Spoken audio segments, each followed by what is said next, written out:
Salut à tous, on se retrouve aujourd'hui pour une story time sur mon retour en France. Elle sortira une fois que je serai rentrée en France, mais comme vous pouvez voir, je suis encore au Maroc. Donc la vidéo sera en deux parties. Là, tout ce que j'ai vécu jusqu'ici, parce qu'il s'est déjà passé plein de choses. Et puis je ferai la deuxième partie une fois que je serai rentrée en France. Donc, mon retour en France, comment dire, il y a eu plein de péripéties en 3-4 jours qui m'ont chamboulé mon petit cœur, ma petite tête. Début avril, j'ai une copine qui m'avait dit « Oui, Colline, voilà le numéro d'un gars du consulat qu'il faut que tu appelles pour qu'il sache que tu es bien au Maroc. » J'avais appelé ce numéro-là et le gars m'avait dit « Est-ce que vous voulez vous faire rapatrier ?» Et je lui dis « Non, non, non. Moi, j'ai aucun souci à rester jusqu'à la reprise normale du trafic aérien, donc pas de problème. » Et il m'avait dit d'accord, mais sachez que voilà, c'est maintenant ou jamais, et ça se peut que ça dure encore un mois ou deux. J'avais dit oui, pas de souci, je suis consciente de ça, mais je reste. Ok. J'avais un billet qui était censé être le 1er juillet. Le 11 juin, je vois que mon billet du 1er juillet est annulé. Et là, je commence un peu à paniquer. Je panique juste parce que je me dis mince, mon billet est annulé. J'espère quand même que je vais pouvoir rentrer en France à un moment donné ou à un autre, sans forcément vouloir rentrer en France, mais c'est juste pour rassurer ma famille en fait, juste. Et donc je commence à paniquer, je me dis attends, est-ce que je peux toujours me faire rapatrier ou pas? Et j'appelle le consulat. Un petit peu débile comme prise de tête, c'est un peu débile. Mais moi en fait quand j'appelais, c'était pas dans le but de me faire rapatrier là tout de suite maintenant, parce que je suis bien et que voilà. C'est juste que comme mon billet du 1er juillet était annulé, je voulais savoir est-ce que c'est toujours possible de se faire rapatrier, dans quelles conditions c'est possible ou non. Voilà, donc j'appelais, mais sans vouloir me faire rapatrier là tout de suite maintenant. D'autant plus que sur les groupes sur les Français qui sont bloqués au Maroc, je voyais qu'il y a des familles ou des personnes vraiment en situation d'urgence qui galèrent pendant des semaines et des mois avant de pouvoir se faire rapatrier. Et donc j'appelle, et là je me fais un petit peu remonter les bretelles, ce que je comprends. Il me dit écoutez mademoiselle, on vous avait dit en avril que c'était maintenant ou jamais. On n'est pas une agence de voyage, ce qui est vrai.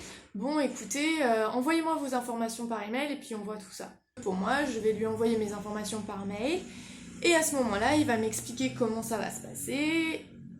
Et à ce moment-là, je peux lui dire oui, non, machin ou quoi.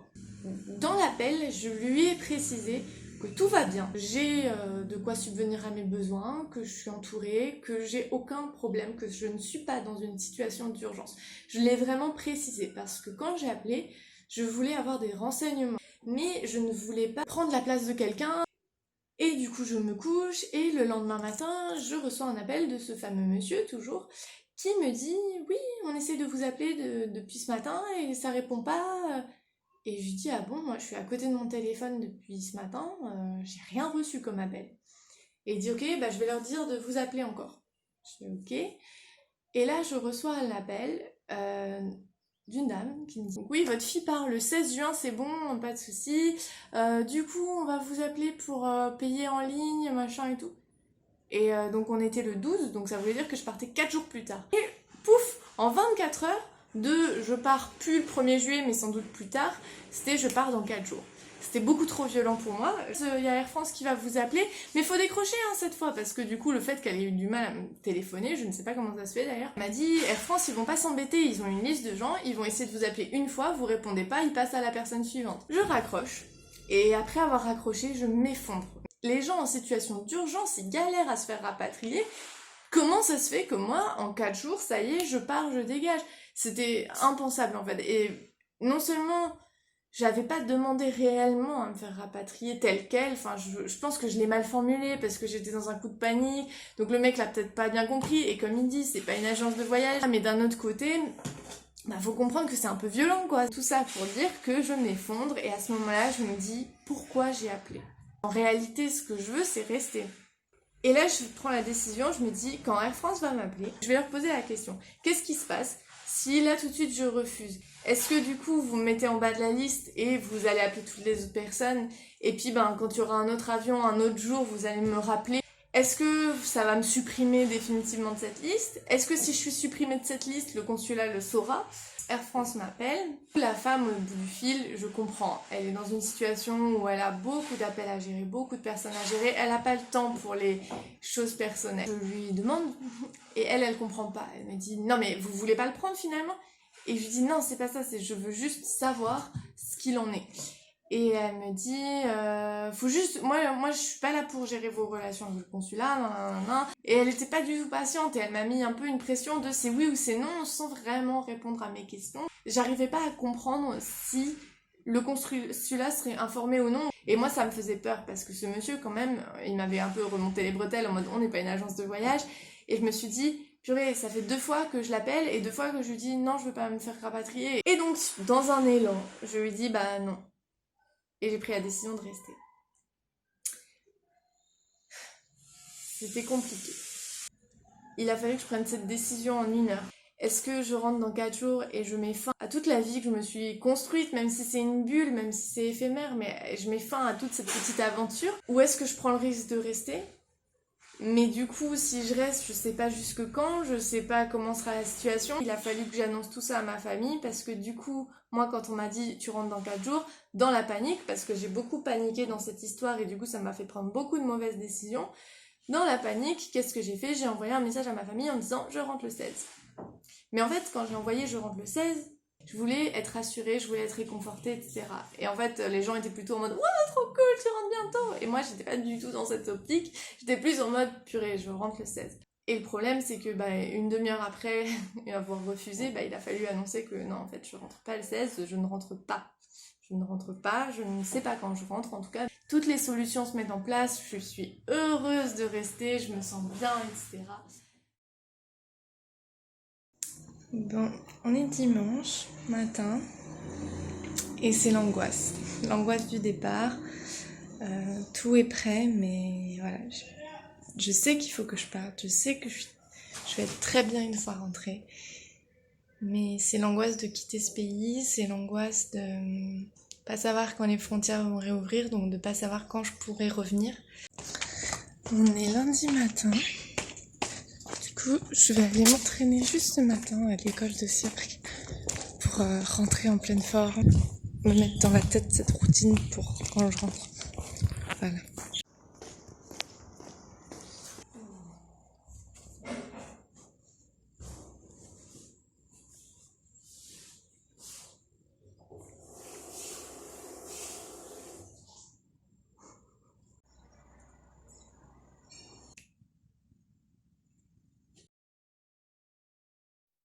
Je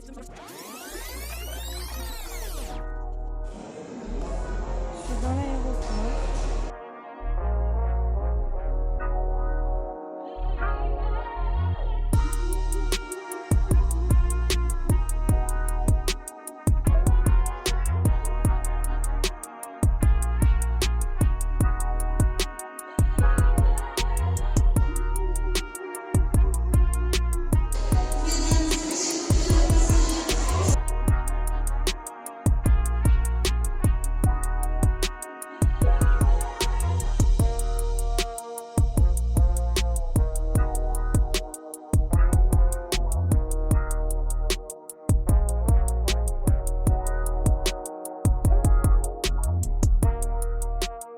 Madame, Monsieur, bienvenue à Paris Aéroport Charles de Gaulle.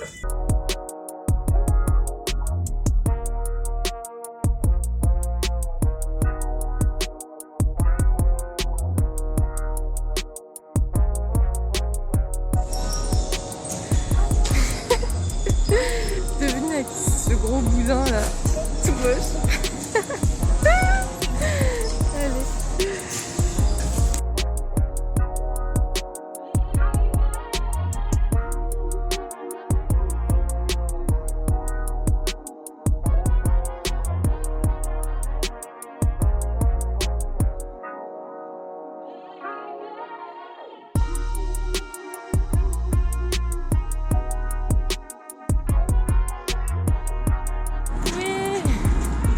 Allez. J'en peux plus. Je viens d'arriver. Voilà ma petite chambre pour la nuit. Et demain, je rejoins ma famille. Mon carton de salade s'est fait détruire. première soirée avec mon frère. Du coup, c'est sushi. Comme vous voyez, le sourire a remplacé les larmes. Il y a du fromage. Et ah, il fait trop chaud ici. J'en reviens pas qu'il fasse plus chaud ici qu'au Maroc. C'est ouf, mais il fait beaucoup trop chaud. Et comme quand je suis partie d'ici, c'était l'hiver. Du coup, j'ai laissé toutes mes affaires d'été chez ma mère. J'ai dû emprunter un short à mon frère qui est beaucoup trop grand. Je suis en France, plutôt heureuse d'avoir retrouvé, alors dans un premier temps mon frère. Je vais bientôt pouvoir retrouver ma famille, tente de retrouver le fromage français. Ma tête est encore un peu là-bas, j'ai pas complètement atterri. Et je suis arrivée dans un pays qui a pas mal changé en 5 mois. Donc au final, c'est un petit peu comme si j'atterrissais dans un pays à l'étranger, un petit peu quand même. Comme si j'étais pas en France, mais que j'étais en Belgique, vous voyez. C'est-à-dire très très proche de ma culture, mais c'est quand même pas vraiment ma culture. Bah ça me fait un petit peu cet effet-là, dans le sens où beaucoup de choses ont changé, beaucoup de nouvelles habitudes ont été prises avec le corona. Et donc voilà, c'est un peu bizarre dans un premier temps parce que je reconnais pas vraiment mon pays, je reconnais pas vraiment les habitudes. Sur ce, eh ben, je vous dis à bientôt. Moi, je vais me laisser un petit peu le temps d'atterrir dans ma tête, mais je reviens tout vite pour des nouvelles vidéos.